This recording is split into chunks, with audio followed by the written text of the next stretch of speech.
Right. Hello YouTube, hello Facebook, hello the world overall. My name is Gavin and I'm gonna share just something here. Let's do a tweet. Come on, load, you son of a bitch. Load. Hello! And we are good to go. Are back from fucking outer space. Now, let's talk about the Emoji movie in a different sense here. Okay, first off, I watched the Emoji movie. I personally loved it. And it's just something grand, something spicy, something that mostly annoyed the shit out of everyone else. But to me, personally, oh god, it was the greatest thing ever. First off, let's get brandy filter. Boop. Boop. Boop. Boop. Okay, fine. Fuck. We're doing this shit. Actually, no, we're doing bubbles. We're doing bubbles. We are fucking doing bubbles. Alright, so let's talk about the Emoji movie in a different sense. I've always held a fascination with AI, machines coming to life, or simply possessing life of their own accord. I love you to death, cat. The Emoji movie has emoted my heart for several reasons. And most of those are, this movie fucking rocks. On too many goddamn levels. But outside of that, there is a serious push on multiverse theory, artificial intelligence having a semblance of sentience, and a few other things as well. But before I get into that whole schism, I'm going to talk about multiverse theory and different kinds of fun. To preface this, Max Tegmark, and Brian Greene have devised classification schemes for the various theoretical types of multiverse, or the types of universes that a multiverse might comprise. Max Tegmark's four levels. Fuck this. I am switching off.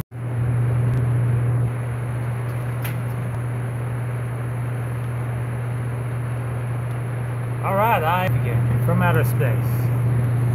And boop, here we go. Probably should properly tag this. Alright, so cosmologist Max Tegmark has provided a taxonomy of universes beyond the familiar observable universe.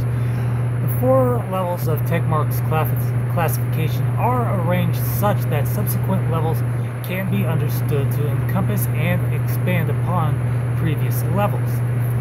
They are briefly described below. Alright, and this is going to get kind of trippy here, which is why I got the LSD shit. Level 1, an extension of our universe.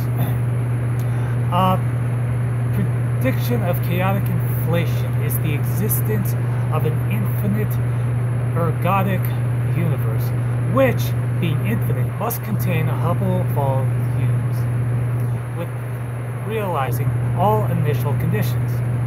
Accordingly, an infinite universe will contain an infinite number of Hubble volumes, all having the same physical laws and physical constants.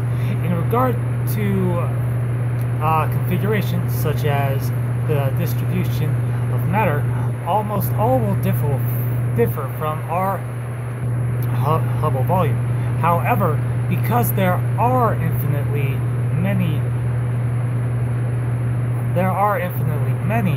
far beyond the cosmological horizon, there will eventually be Hubble volumes with similar and even identical configurations.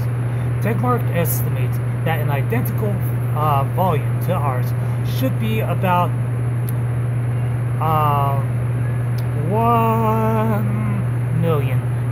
1,115 meters away from us in universal speed. Given infinite space, there would in fact be an infinite number of Hubble volumes identical to ours in the universe. This follows directly from the cosmological principle, wherein it is assumed that our Hubble volume is not special or unique. Sorry guys. Most importantly, sorry, Keemstar. Okay, level 2. Universes with different physical constants. Bubble universes. Every disk represents a bubble universe. Our universe is represented by one of the disks. Universe 1 to Universe 6 represent bubble universes. 5 of them have different physical constants than our universe has. In the chaotic inflation theory, a variant of the cosmic inflation theory, the multiverse or space as a whole is stretching and will continue to do so forever. But some regions of space stop stretching and form distinct bubbles, like gas pockets in a loaf of rice and bread. Such bubbles are embryonic level 1 multiverses. Different bubbles may experience different spontaneous symmetry breaking, which results in different properties, such as different physical constants. Level 2 also includes John Archibald Wheeler's oscillatory universe theory and Lee Smolin's fecund universe theory. Level 3. If you're wondering why I'm changing filters with all this, then there's an awesome thing. Alright, level 3. The many worlds interpretation of quantum mechanics. Hugh Everett III's many world interpretation, or MWI, is one of several mainstream interpretations of quantum mechanics. In brief, one aspect of quantum mechanics is that certain observations cannot be predicted absolutely. Instead, there is a range of possible observations, each with a different probability. According to the MWI, or many worlds interpretation, each of these possible observations corresponds to a different universe. Suppose a six-sided die is thrown, and that the result of the throw corresponds to a quantum mechanics observable. All 6 possible ways the die can fall correspond to the 6 different universes. Tegmark argues that a level 3 multiverse does not contain more possibilities in the Hubble volume than a level 1 or level 2 multiverse. In fact, all the different worlds created by splits in a level 3 multiverse with the same physical constants can be found in some Hubble volume in the level 1 multiverse. Tegmark writes that the only difference between level 1 and level 3 is where your doppelgangers reside. In level 1, they live somewhere in good old three-dimensional space. In level 3, they live on another quantum branch in infinite dimensional Hilbert space. Similarly, all level 2 bubble universes with different physical constants can, in effect, be found as worlds created by splits at the moment of spontaneous symmetry breaking in a level 3 multiverse. According to Yasunori Nomura, Raphael Balso, and Leonard Susskind, this is because the global space-time appearings in the eternally inflating multiverse is a redundant concept. This implies that the multiverse of levels 1, 2, and 3 are in fact the same thing. The hypothesis is referred to as multiverse equals quantum many worlds. Related to the many worlds idea are Richard Feynman's multiple histories interpretation and H. Dieter Z's many minds interpretation. Alright, level 4. And for this, boom, we switch up. Level 4, Ultimate Ensemble. The Ultimate Ensemble,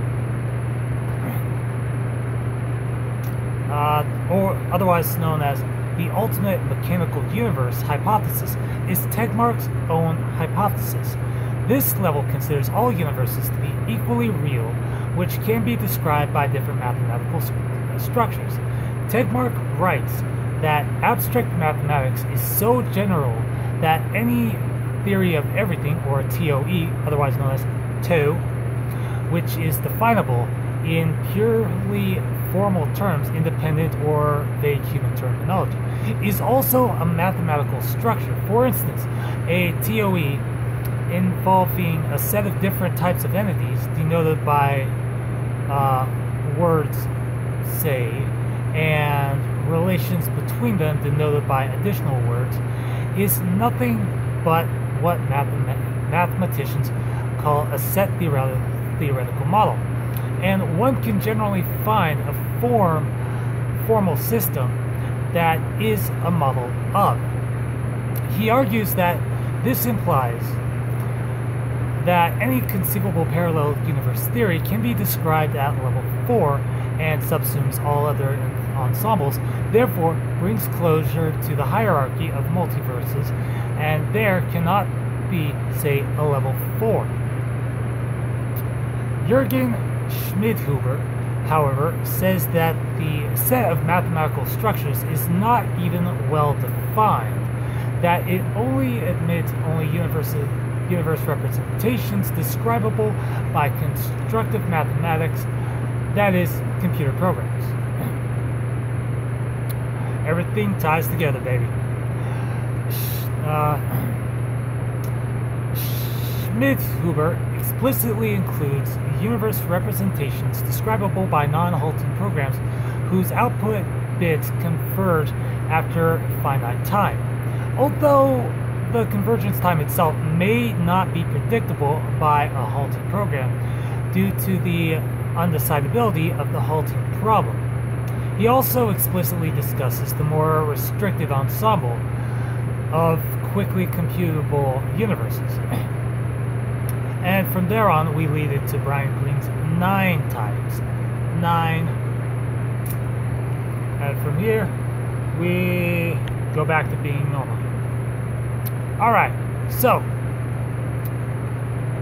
the American theoretical physicist and string theorist Brian Greene discussed 9 types of parallel universes. Now, again, everything just ties together here.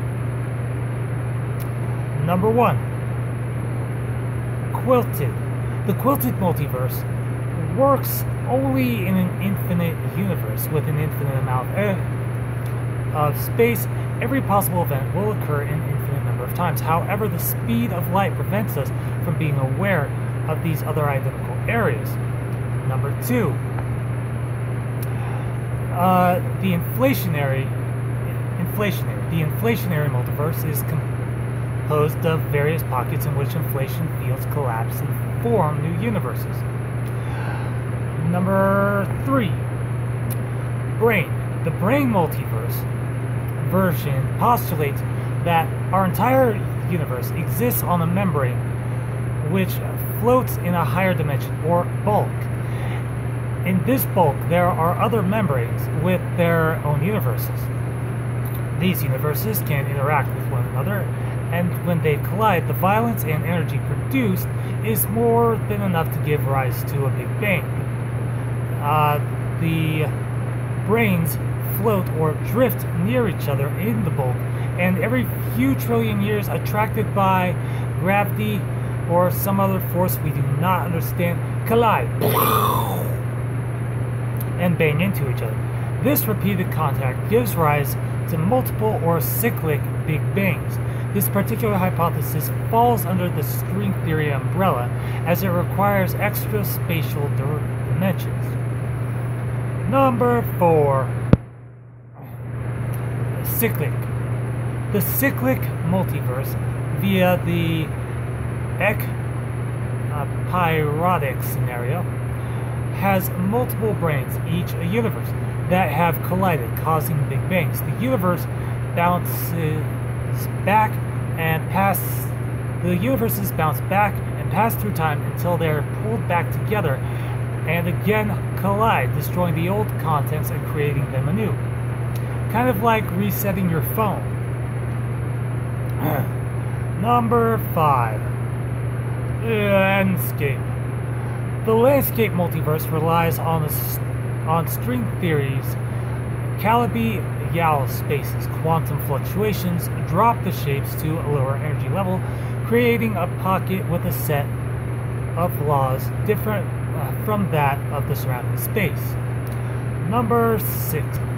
Quantum. Boop. Here we go. The quantum multiverse creates a new universe when a diversion of events occurs, as in the many worlds interpretation of quantum mechanics.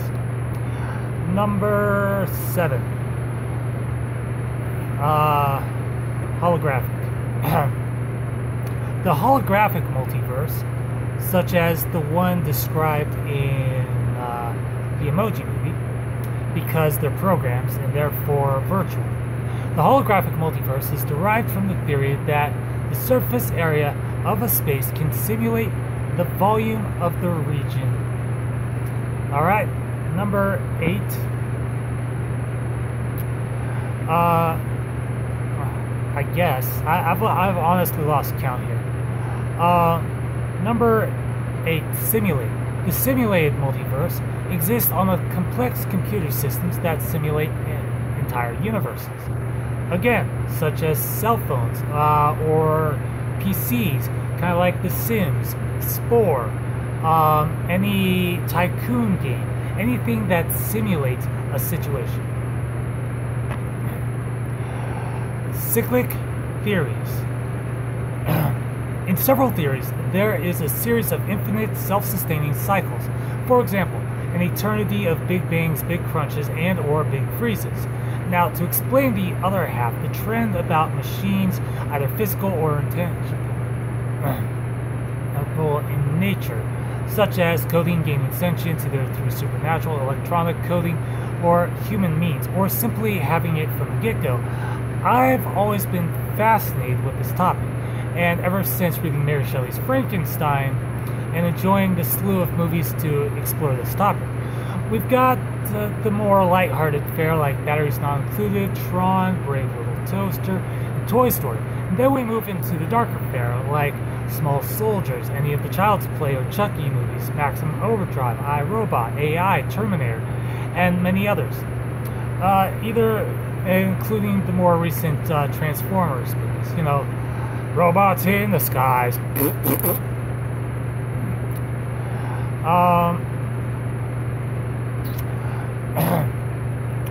Either through science, supernatural possession, or just waking up on the grumpy side of the circuit board, they are in essence alive, like the emojis.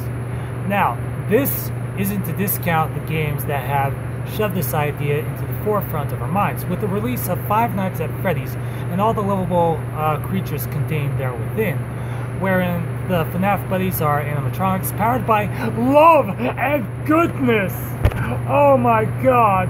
Oh, I'm kidding. They're possessed by the reasonably pissed off souls of kids that are currently rotting inside their adorable, fuzzy tummies of Foxy, Freddy, Bonnie, and Chica, not to mention Balloon Boy, Mangle, and a fuckload of others.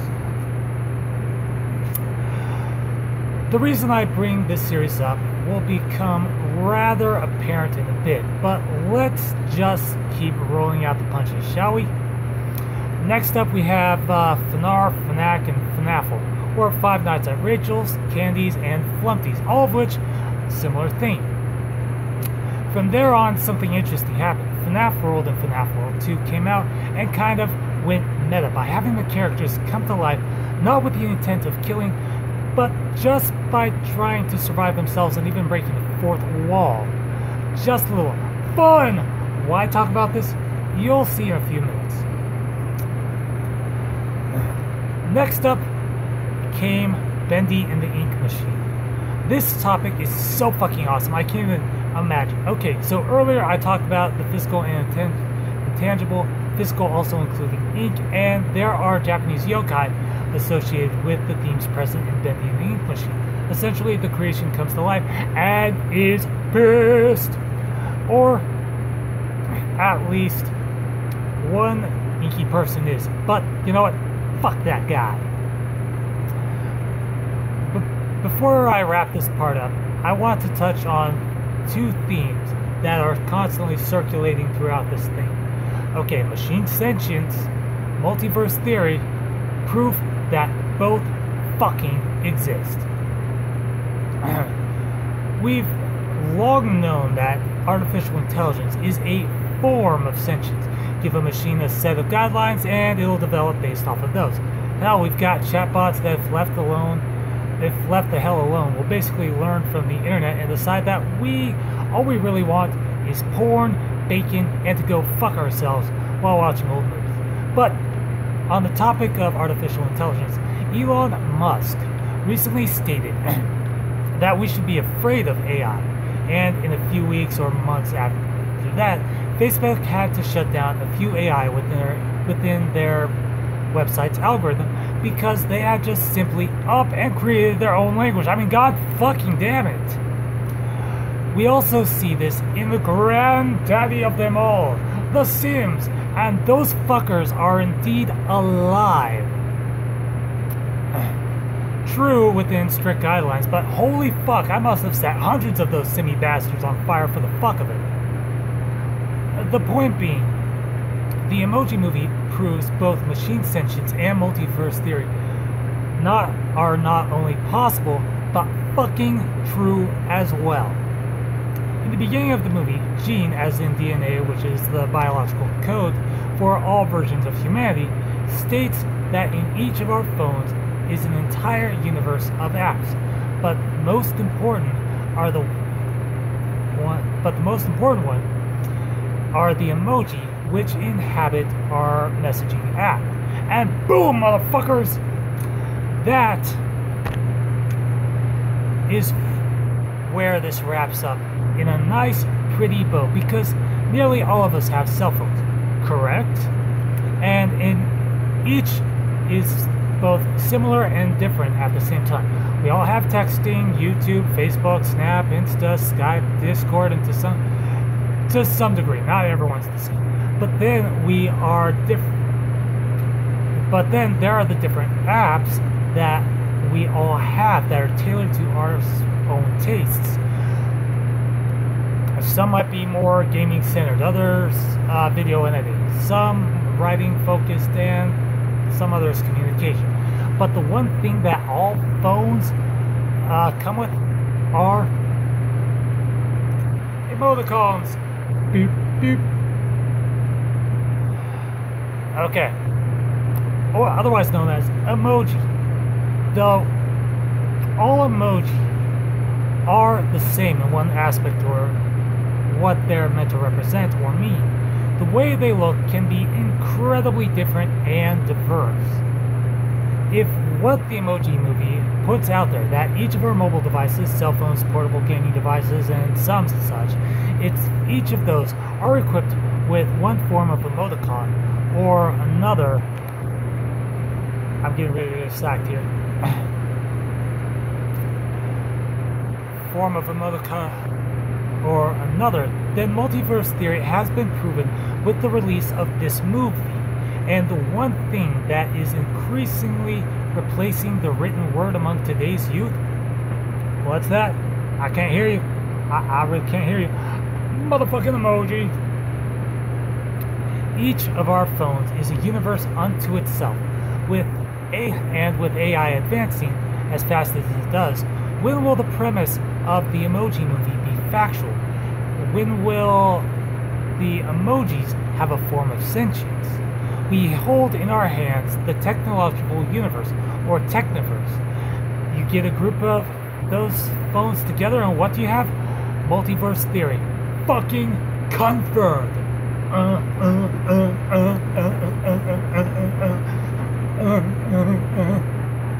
So, thank you so much for watching this video, and as always, I will see you like a beast in the next video. Peace, motherfucker.